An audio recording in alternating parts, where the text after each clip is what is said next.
and welcome to Tagalog for Kids! Today I have a guest, and it's BTS. Fine lang?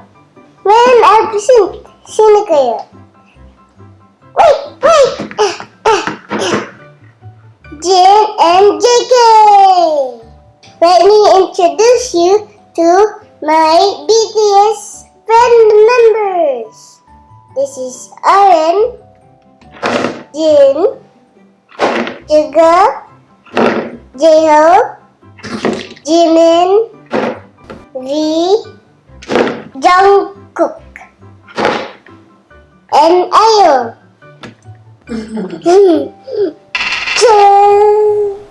I will teach you Tagalog words connected with BTS. BTS is a group with 7 members. 7 or pito. Pito. They are good at dancing. Or sila ay magaling magsayaw. Sila ay magaling magsayaw. They are good at singing. Or sila ay magaling kumanta. Sila ay magaling kumanta. This is Yun and Sugar.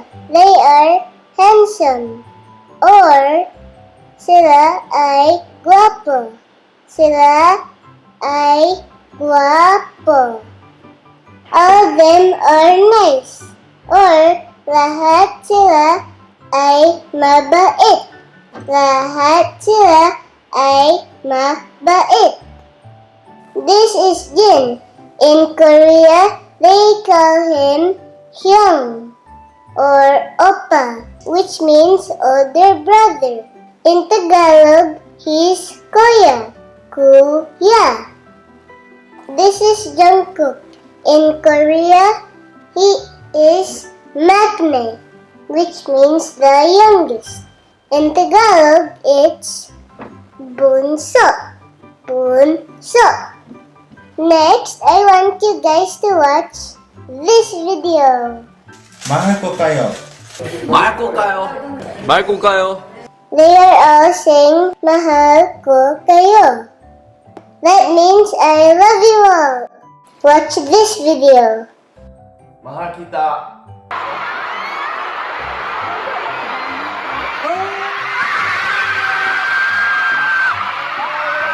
Here he said, Mahal kita.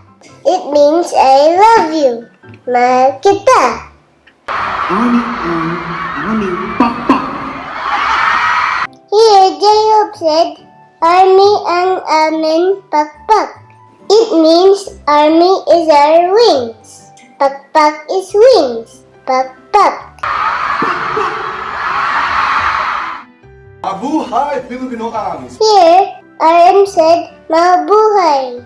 It means long live. Mabuhay. Aming, Namiss, magaling. Here he said, Namiss niyo ba kami?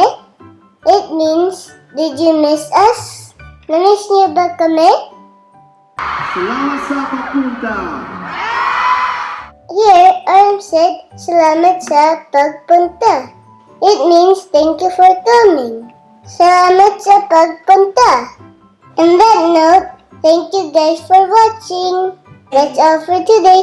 See you in our next video. Don't forget to like and subscribe. Bye!